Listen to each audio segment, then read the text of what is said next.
Assalamualaikum warahmatullahi wabarakatuh. Halo ibu dan teman-teman. Jumpa lagi dengan saya Indah Saputri dengan NIM 1903398. Saya berasal dari program studi pendidikan fisika Fakultas Matematika dan Ilmu Pengetahuan Alam Universitas Negeri Padang. Yang terhormat Ibu Tia Ayuningrum MPD selaku dosen pengampu pada mata kuliah umum Administrasi dan Supervisi Pendidikan.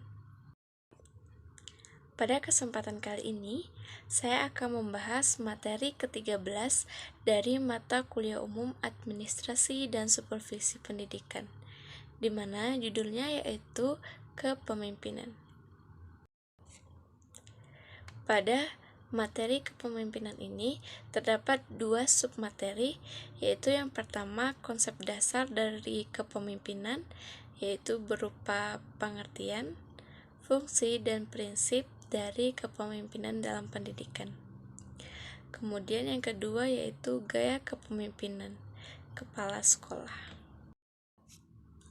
Baiklah, langsung saja kita masuk submateri yang pertama, yaitu konsep dasar dari kepemimpinan pendidikan.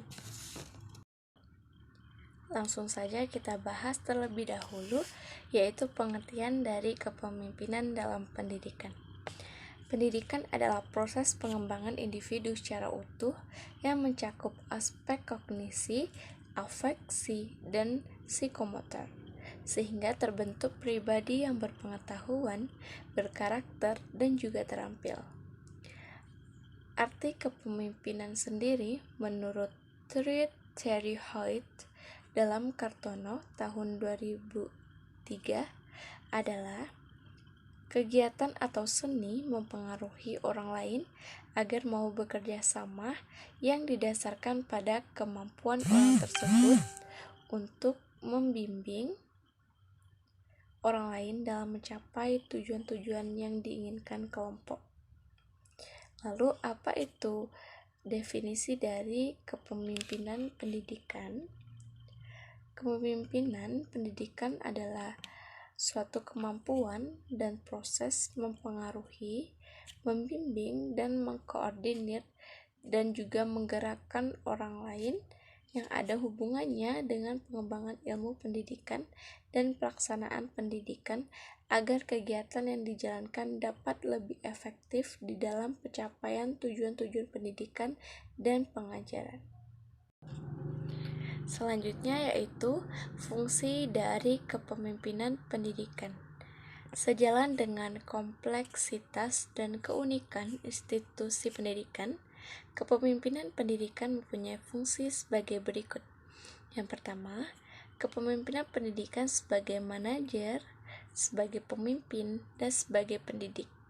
Akan tetapi, secara lebih rinci, Departemen Pendidikan Nasional atau Depdiknas membagi fungsi kepemimpinan pendidikan menjadi 7, yaitu sebagai pendidik atau edukator, yang kedua manajer, yang ketiga administrator, yang keempat supervisor atau penyelia, kemudian leader atau pemimpin, keenam inovator, dan motivator.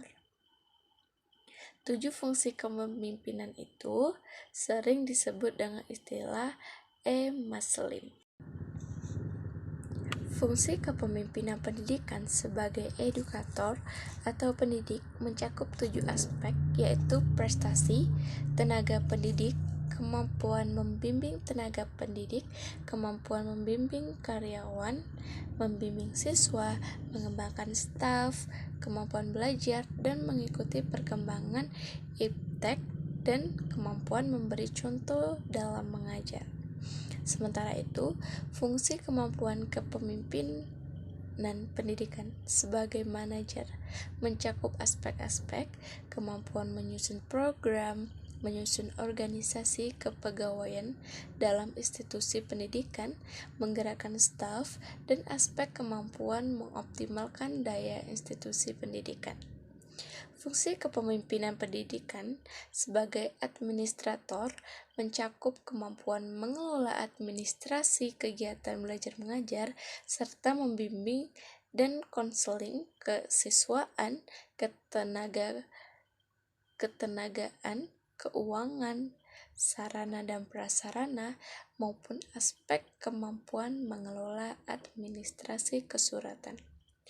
Fungsi kepemimpinan pendidikan sebagai pendidik atau edukator, manajer, administrator, supervisor atau penyelia, leader atau pemimpin, inovator, dan motivator atau sering disebut dengan emaslim dapat diringkas menjadi 3 unsur pokok, yaitu kepemimpinan pendidikan sebagai manajer mencakup di dalamnya fungsi sebagai administrator dan juga supervisor. Kemudian yang kedua, kepemimpinan pendidikan sebagai pemimpin atau leader yang mencakup di dalamnya fungsi sebagai inovator dan motivator. Kemudian yang ketiga, kepemimpinan pendidikan sebagai pendidik atau edukator. Kemudian, prinsip-prinsip dari kepemimpinan pendidikan. Di antaranya yang pertama, prinsip pelayanan, bahwa kepemimpinan sekolah harus menerapkan prinsip unsur-unsur pelayanan dalam kegiatan operasional sekolahnya. Kemudian yang kedua, prinsip persuasi. Pemimpin dalam menjalankan tugasnya harus memperhatikan situasi dan kondisi setempat demi keberhasilan kepemimpinannya yang sedang dan yang akan dilaksanakan. Selanjutnya yaitu prinsip bimbingan. Pimpinan pendidikan hendaknya membimbing peserta didik ke arah tujuan yang ingin dicapai sesuai dengan perkembangan peserta didik yang ada di lembaganya. Kemudian prinsip efisiensi, mengarah pada cara hidup yang ekonomis dengan pengeluaran sedikit untuk memperoleh keuntungan yang sebesar-besarnya.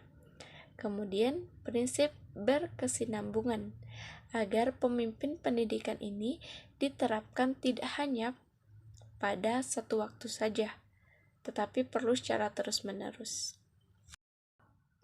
Kemudian kita akan membahas tentang submateri yang kedua, yaitu gaya kepemimpinan kepala sekolah, di mana perilaku kepemimpinan yang ditampilkan dalam proses manajerial secara konsisten disebut sebagai gaya atau style kepemimpinan.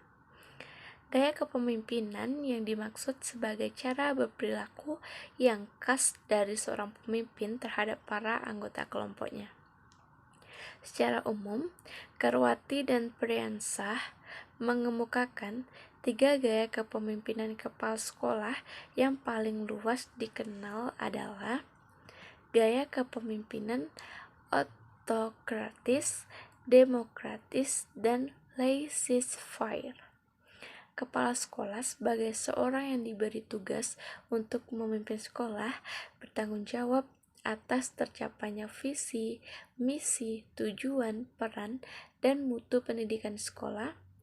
Karwati dan Priyansah menyatakan 4 pola perilaku kepemimpinan yang lazim digunakan oleh kepala sekolah, yaitu gaya kepemimpinan perilaku instruktif, perilaku konsultatif, partisipatif, dan juga delegatif.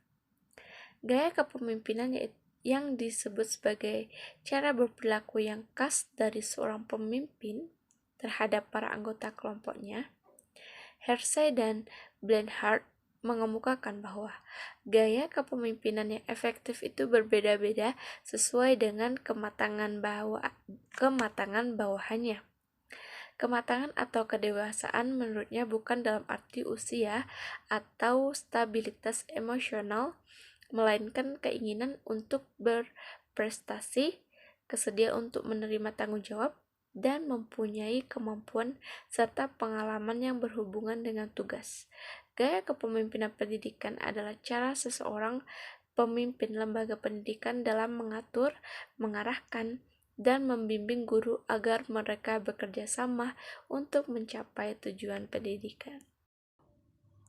Baiklah, sampai di sini pembahasan materi ke-13 dari mata kuliah umum Administrasi dan Supervisi Pendidikan, yaitu tentang kepemimpinan pendidikan.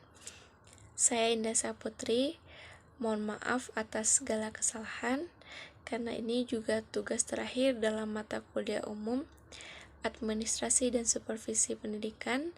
Terima kasih kepada Ibu Tia Ayuningrum selaku dosen pengampu dalam mata kuliah ini.